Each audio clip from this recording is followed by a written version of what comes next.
दोस्तों RS organic से मैं तौसीफ़ अली। तो आज की वीडियो में मैं आपके साथ डिस्कस करने लगा कि जैसे ही मानसून का मौसम आता है दोस्तों, बारिशों का मौसम आता है, तो रेड विगलर्स जो होते हैं हमारे असिनिया फटीडा, वो वर्मी कंपोस्ट के जो बेड्स होते हैं, तो उसमें जब बारिशें पड़ती हैं बहुत ज़्यादा तो बेडों से निकलते हैं और बाहर चले जाते हैं, फिर जो वापस हैं वो नहीं आते। इस वीडियो में हम यही डिस्कस करेंगे कि बारिशों के मौसम में हम किस तरीके से अपने रेड विगलर को जो है वो मरने से बचा सकते हैं, वो जो बाहर आता है उसको दोबारा कैसे सेव कर सकते हैं, कौन कौन सी एहतियाती तदबीर करनी है। दोस्तों ये मेरा मॉडल फार्म है जो कि मैंने आपको समझाने के लिए बनाया है, दोस्तों को दिखाने के लिए। इस तरफ दो बेड्स हैं जो इसके ऊपर देखें, ये जो है मैंने साया किया, तरपाल की ना एक खेमे टाइप लगाया है। इसके ऊपर बारिश बिल्कुल नहीं आती, ताहम इसकी दूसरी जानब जो दो बेड जिस तरफ मैंने लगाए हैं इसके ऊपर डायरेक्ट बारिश पड़ती है, पानी आता है।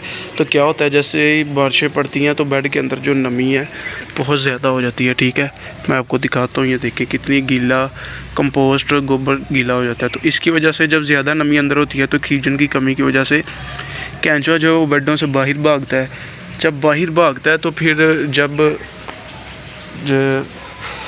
जब धूप लगती है तो फिर वो उससे वापस नहीं आया जाता, तो फिर वो मर जाता है। ठीक है, इसका एक आसान सा सलूशन मैं आपको बताता हूँ। आपने करना कुछ यूँ है कि अगर तो आपके बेड्स न्यू लगे हैं, गोबर न्यू है, तो फिर ये मसला इतना नहीं आ रहा होता। लेकिन अगर बेड रेडी हैं, मैच्योर हो चुके हैं, वर्मी कंपोस्ट सारी बन चुकी है, कैंचुए ने जो है वो खा के उसकी कंपोस्ट बना दी है, तो ये मसला ज़्यादा पेश आ रहा होता है। तो आपने दो काम करने हैं। सबसे पहला काम करना है कि इसको बेड को ऊपर से जो आपने कवर करना है पराली की लेयर से, वो आपने 3-4 इंच की मोटी लेयर कर देनी है। ठीक है, जैसे ही आप मोटी लेयर करेंगे तो कैंचुआ जो है वो बहुत कम बेडों से बाहर आएगा। तो मैंने ये हार्वेस्टिंग के लिए परसों अपने बेडों को ऊपर से नंगा किया था, ये वाले दो बेड्स।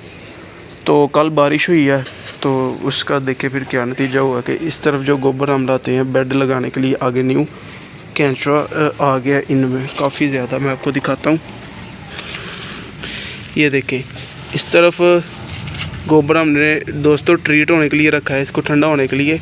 तो बेडों से कैंचुआ जो है वो निकल के खुद ब खुद आप देख सकते हैं कि साइडों पे पड़े गोबर में आ चुका है। ठीक है, तो यहाँ तो आपने ये काम करना है कि अपने बेडों के बिल्कुल नज़दीक गोबर को ठंडा करना है, ताकि अगर कैंचुआ बाहर भी आ जाए तो इन बेडों के पास जो गोबर आपने रखा है ठंडा होने के लिए उसमें चला जाए।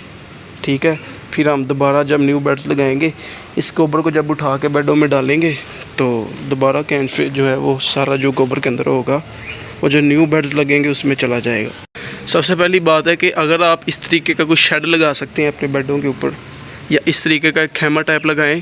सेंटर में देखें मैंने एक लंबा बांस डाल के उसके ऊपर तरपाल को डाल के और इस तरफ भी बांध दिया दीवार के साथ और इस तरफ भी। तो देखें जो पानी पड़ता है इसके ऊपर बारिशों का, इस जानिब जो है वो इस जानिब निकल जाता है बेडों की साइडों से, और इस जानिब जो है वो दूसरी जो नाली दीवार के साथ बनी है वहाँ गिर जाता है सारा, फिर वो यहाँ से साइडों से इस तरफ आ जाता है सारा।